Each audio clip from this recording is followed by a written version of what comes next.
Bora ver agora as características do portfólio no formato digital, tá? Então, as vantagens, começando pelas vantagens, ele é muito mais expansivo, né? No sentido de que você consegue mandar o seu portfólio nesse exato momento para alguma pessoa que está na Holanda, no Japão, sei lá, na China, em qualquer lugar do mundo através de um link. Então, isso facilita muito as coisas.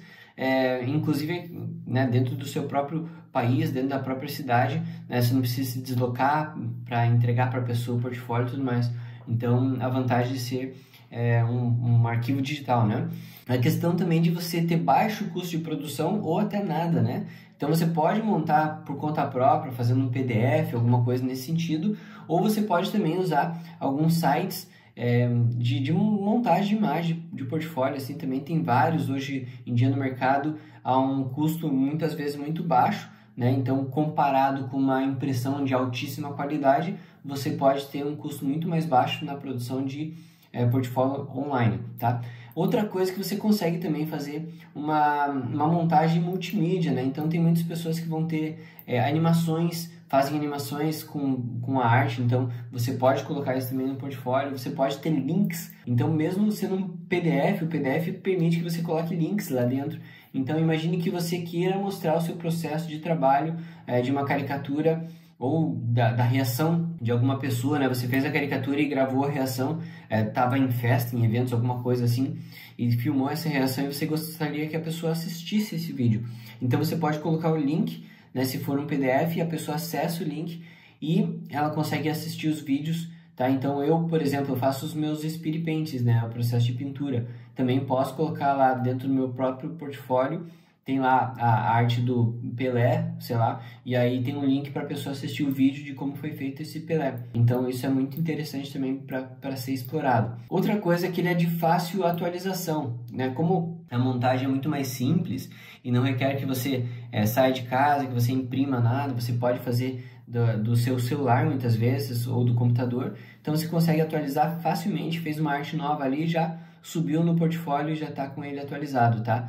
Outra coisa que associado a isso, né, a questão de fácil atualização, você consegue fazer também derivações mais fáceis também, né? Então, por exemplo, você vai ser tá orçando as caricaturas para uma festa de casamento, por exemplo. Aí você pode adaptar o seu portfólio para tudo que interessa aquelas pessoas e assim deixar algumas caricaturas que não são tão relevantes para elas de fora. Então você pode fazer derivações mais fáceis.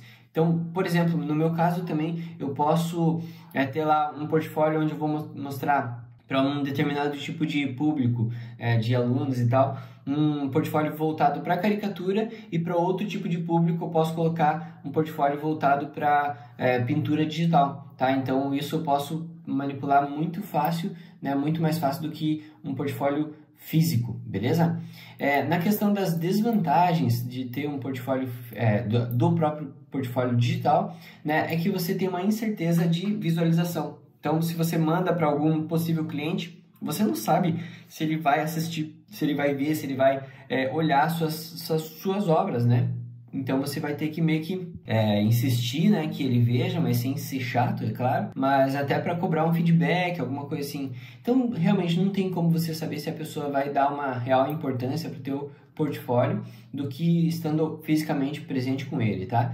Outra coisa é que a pessoa pode ter uma falsa impressão do seu portfólio devido às configurações dos monitores ou algum problema de leitor de PDF que pode bagunçar um pouco com a tua diagramação ou até mesmo a resolução, tá? Então, às vezes a pessoa vai ver no celular, sendo que em algum momento do teu portfólio as artes vão ficar pequenininhas e pode ser que aquilo não chame tanta atenção quanto deveria, tá? Então, também essa questão de não saber em qual equipamento que a pessoa vai ver pode ser um problema. Às vezes a pessoa não trabalha com arte, né? E aí tem aquelas proteção de tela para ficar mais escurinho, assim, né? Às vezes até com um tom meio esverdeado na tela. Isso tudo vai prejudicar um pouco da experiência que a pessoa vai ter com a sua arte, tá? Mas também não é uma coisa que a gente consiga controlar, isso que está fora do nosso alcance. Assim, se a pessoa, por algum motivo, ela fala, nossa, mas essas cores são meio esquisitas, ou tá tudo muito estourado,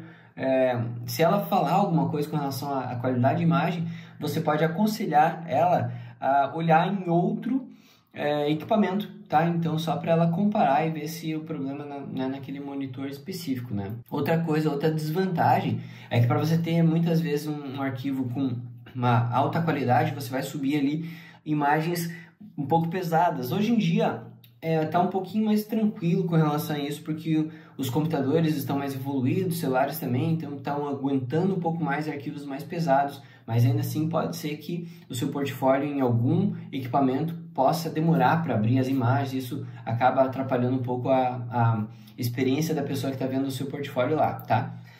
E aí, com relação à montagem, né, tem algumas coisas aqui que eu gostaria de mostrar para vocês. Você pode fazer esse seu portfólio em sites, tá? Então, eu uso o Adobe Portfólio, eu vou mostrar para vocês aqui o meu próprio portfólio, que na parte de caricatura aqui, ó, é bem legal que fica bem aparente, bem visível aqui os thumbnails das artes, e daí se você entra numa dessas artes, ela vai abrir maior, né? Então você vai poder explorar os detalhes e ver. Às vezes tem algumas artes que eu coloco vídeos também, né? Então, por exemplo, deixa eu voltar aqui. Esse aqui, se não me engano, tem um vídeo também. Então tem a caricatura do Milton. Coloquei uma foto inicial aqui. Daí tem aqui o vídeo com a caricatura rolando, né? Então o vídeo que está no canal mesmo, coloco aqui. E aí tem alguns detalhes também que eu coloco aqui embaixo, tá? Então esse é o portfólio do Adobe. E aqui tem ainda o link para outras artes. Beleza? Tem outras plataformas que você pode usar também, tá? Então tem a Wix, tem o Carbon Made, tem o Squarespace, o WordPress, e você pode também mandar fazer ou você mesmo fazer em HTML. Exige um pouco de conhecimento de programação. Eu não sei fazer, então eu não vou nem mostrar nada aqui meu, né? Porque eu não tenho nenhum portfólio que eu mandei fazer em HTML, mas tem essa possibilidade. E a vantagem do HTML é que você consegue customizar muito mais do que outros sites. Mas assim, muitos desses sites já têm uma customização bastante adequada para que a gente apresente o nosso trabalho sem muito frufru, sem muita confusão na hora da pessoa visitar o nosso portfólio, tá? Então dá uma olhada, muitos deles vão ser pagos, mas pode ser que você encontre algum que se encaixe no seu orçamento, e eu acho que vale a pena, tá? Você ter um site onde as pessoas consigam ver o teu trabalho de uma forma bem profissional, bem redondinha, tá? Você pode também montar em PDF, assim como eu já mostrei meu portfólio que está em PDF, eu armazeno no Drive, né? Então no Google Drive, aqui eu vou até colocar, Google Drive, tá? Então você pode armazenar em sistemas de nuvens, né? Para ter um acesso fácil, onde você vai poder mandar para a pessoa na hora que ela precisar, beleza? E a minha criação também de PDF eu faço pelo próprio Photoshop, então eu crio as lâminas, digamos assim, né, os slides, de forma separada ali, depois eu junto todas num PDF só, e aí fica como se fosse um livrinho digital mesmo, um e-book, beleza? Outra forma de você fazer o seu portfólio é através de blog, só que tem uma questão bem específica aqui. O blog, ele é muito utilizado na questão de você atualizar as informações. Então, por exemplo, se você entrar aqui no blog do Ernesto Priego, ele está em constante atualização, né? É um cara que atualiza bem o seu blog. E ele só trabalha com caricatura, pelo que eu vejo, né? Então, aqui está bem atualizado, está bem legal.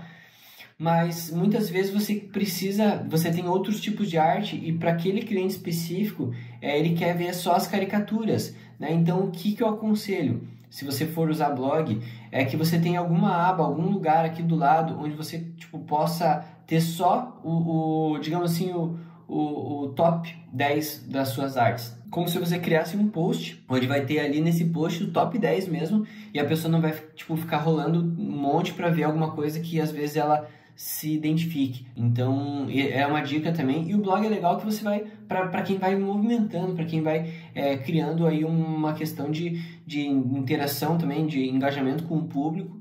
Hoje em dia não é tão utilizado assim os blogs, mas ainda assim quem trabalha muito bem com blog é bem encontrado no Google, né, através de pesquisas, porque eles tendem a ranquear muito bem no Google, tá? Então, se você trabalha com bastante frequência, né, com postagens bastante frequentes, você vai ter aí um posicionamento bacana no Google, e todas as suas artes vão ser facilmente encontradas através das pesquisas, tá? E aí, para complementar, então, eu sugiro que você crie um post onde você consiga mandar o link deste post para alguém que esteja querendo ver o resumo do seu trabalho através das 10 principais obras. Então, é isso a questão das características do portfólio digital. Agora, a gente vai olhar algumas outras dicas, algumas outras características sobre a questão da montagem de um portfólio, depois como divulgar e outras questões nesse sentido, beleza? Valeu!